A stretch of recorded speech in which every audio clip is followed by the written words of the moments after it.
Fala galera, estou gravando esse vídeo para a gente corrigir as questões dos filósofos pré-socráticos. Então vai ser bem rapidinho, foram só 3 questões.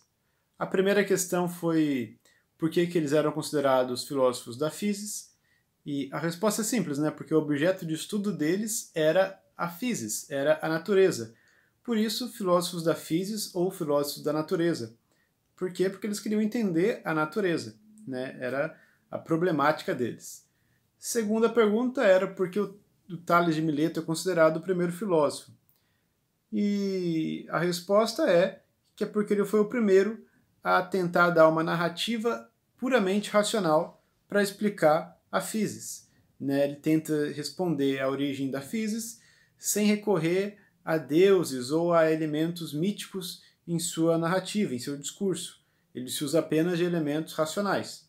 Por isso, ele é o primeiro filósofo, ele que inaugura essa nova maneira de pensar e de dizer do mundo. E a terceira era sobre a diferença do pensamento do Heráclito para o de Parmênides. Essa era a mais difícil dessas 3, né? De modo geral, todos foram muito bem, né? Todos foram muito bem. De todas as atividades que eu olhei, só um aluno que não acertou nada, né? Mas de resto, todos vocês foram bem. A principal diferença de Parmênides para o Heráclito é o caso do Parmênides negar o movimento e o Heráclito dizer que tudo é movimento.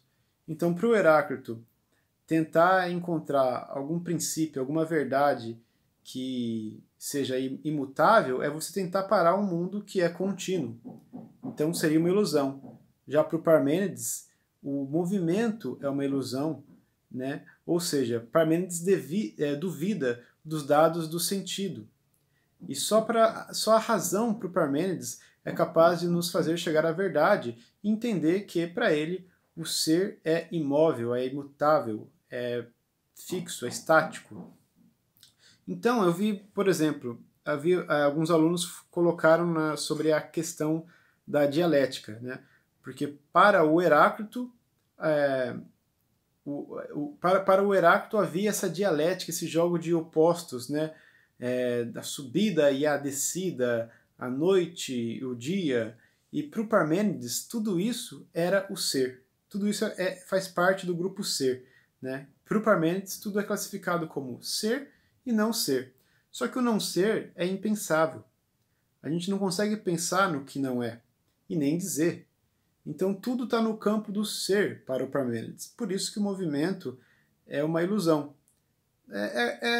Seria, por exemplo, imaginem um iceberg. Né? A gente, quando olha para um iceberg, a gente consegue ver 2 coisas, né? Um gelo enorme e a água. Só que, na verdade, embora a gente enxergue dessa forma, tudo é água. O gelo também é água em estado sólido. Né? Então, para a gente compreender melhor como que o Parmênides enxerga, eu acho que esse é um bom exemplo. É como se a visão faz a gente ver 2 coisas. Só que, quando a gente para raciocinar, a gente percebe que o iceberg e o mar são a mesma coisa, são água. Só que o Parmênides ele vai levar isso para tudo. É como se a gente dissesse assim, a gente se vê como pessoas diferentes tal, só que sabendo que a gente é formado por átomos, sabendo que a gente é formado por...